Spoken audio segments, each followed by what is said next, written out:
안녕하세요. 이번 강의에서는 수동태에 대해서 설명하려고 합니다. 수동태가 중요한 이유는 아주 간단합니다. 영어 문장에서 많이 사용되기 때문이죠. 이 수동태를 이해하기 위해서 일단 우리말과 영어의 수동태를 비교함으로써 좀 더 쉬운 이해를 가져올까 합니다. 1번 문장 아주 단순한 문장이지만요. 학생이 창문을 깼다. 누가 무엇을 했죠? 학생이 창문을 깬 것입니다. 자, 이럴 때는 학생이, 그래서 우리말의 주격조사인 은는 이가 중에서 이가 붙어서 학생이 바로 주어라는 걸 알 수 있겠고요.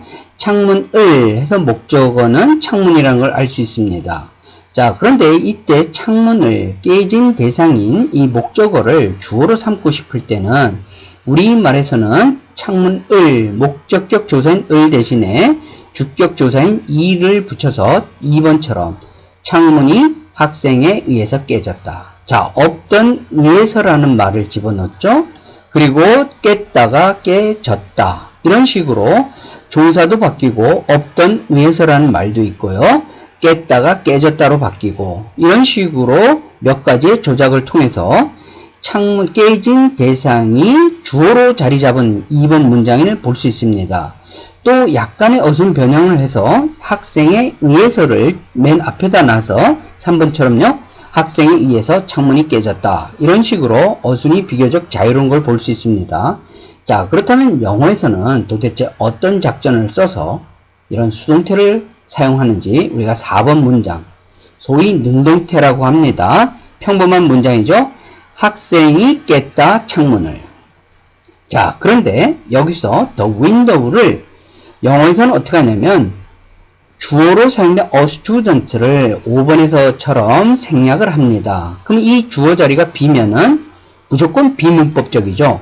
자, 그래서 이 빈자리를 바로 the window 명사니까 그 자리를 대신할 수 있어서요. 6번에서처럼 the window broke가 됐습니다.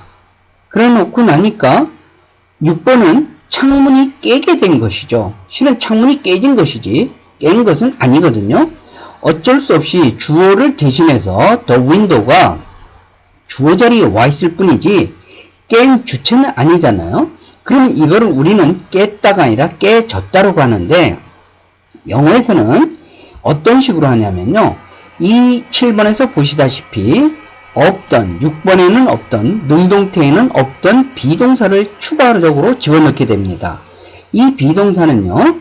수동태를 만들 때 쓰는 수동태 조동사인 겁니다. 일단 대표값으로 be를 쓴 것이고요. 이 수동태 조동사가 나오면 영어에서는 반드시 그 다음 동사의 형태는 과거 분사가 돼야 됩니다. 그래서 왜 문법책이나 학생들이 be 플러스 pp라고 이렇게 암기하는 것은 원래 비동사는 수동태를 만들려고 사용되는 조동사이고 과거 분사가 온 것은 비동사랑 수동태 조동사 다음에는 반드시 과거 분사가 와야 되기 때문에 broken이 된 겁니다. 그래서 결과적으로 보면 be 플러스 pp죠. 자, 7번에서 the window be broken 하면 창문이 깨졌다는 것입니다. 자, 비동사는 제가 대표값으로 be를 넣었다 그랬죠. 소위 원형을 넣었죠. 그러면 이 비동사가 시제에 따라서 또는 주어의 음치나 수에 따라서 올바른 형태로 바뀌어져야 되는데 이 능동태의 문장 4번에서는 어땠죠? 이 시제가 바로 과거였습니다. broke였습니다. 그러면 8번에서도 이 비동사가 과거로 바뀌어야 되니까 was나 were가 되겠죠. 그러면 이제 주어가 8번에서 주어가 the window 3인칭 단수인 관계로 얘가 바로 뭐가 됩니까? be가 was로 바뀌게 되는 거죠. The window was broken. 창문이 깨졌답니다. 자, 그러면 이제 주어 a student가 없는 경우죠. 이런 식으로 a student broke the window 하면 바로 a student가 이 문장에서 focus, 초점을 받게 되는 겁니다. 그런데 8번에서처럼 the window, 무조건 앞에 있는 것이 초점을 받게 되는데 8번 the window was broken 하면 깬 주체가 아니라 깨진 대상에다 초점을 맞추겠다는 의도로 이렇게 목적어를 주어 자리로 앞으로 당긴 것입니다. 그래서 주어도 또한 표시가 안 돼 있죠. 그런데 9번에서처럼 the window was broken 한 다음에 깬 학생을 나타내고 싶어요. 주어를. 그럴 때는 능동태에도 없던 by a student 이렇게 하면 누가 깼다는 표시를 하게 되는 겁니다. 그러니까 8번과 9번의 공통점은 뭐냐면 깨진 대상인 목적어를 더 깬 사람보다 더 중점적으로 강조하고 포커스를 맞추고 싶어서 문장 주어 자리로 인용한 것입니다. 그런데 8번에서는 by a student가 없죠? 이것 좀 문법적입니다. 그래서 by a student를 빼버리게 되면 누가 창문을 깼는지 밝히고 싶지 않을 경우에는 8번처럼 by a student를 빼버리는 겁니다. 그런데 9번에서처럼 by a student를 넣어도 되는데 이때는 행위자가 누구였는지를 분명히 밝히고 있는 경우죠. 그래서 8번, 9번에서 보다시피 그 주어의 유무에 따른 또 그 이유, 깬 학생이 너무 부끄럽거나 창피할거나 아니면 혼날까봐 겁이 날 수 있을 거 아닙니까?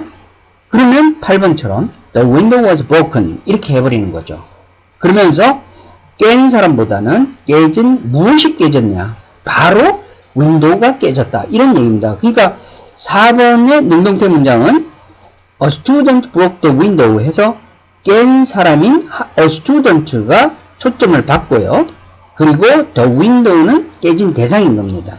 그런데 8번처럼 the window가 앞으로 오면 깬 것이 뭐 꽃병이나 또는 컴퓨터나 뭐 컵을 깬 게 아니라 바로 the window가 깨졌다는 것을 강조하고 싶을 때 8번처럼 바꾸고요.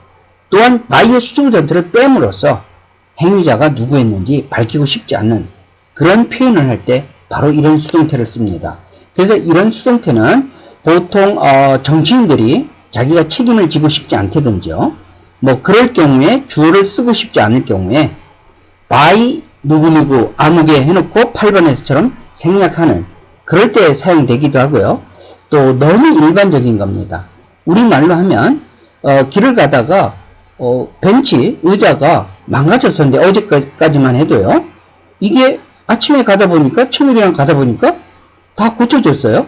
그럼 우리말로 아저씨들이 벤치를 고쳤네? 이런 말은 안 쓰죠. 어색하고요. 아저씨들이 도로를 고쳤네? 아저씨들이 가로등을 고쳤네? 이런 말보다는 우리가 편안하게 어떤 말을 쓰죠? 벤치가 고쳐졌네? 도로가 고쳐졌네. 이렇게 반드시 이럴 경우에는 누가 어떤 일을 했는지 막연한 경우요. people이나 someone이나 어떤 행위를 한 사람이 너무 막연한 일반인일 경우에는 어쩔 수 없이 수동태를 쓰게 됩니다.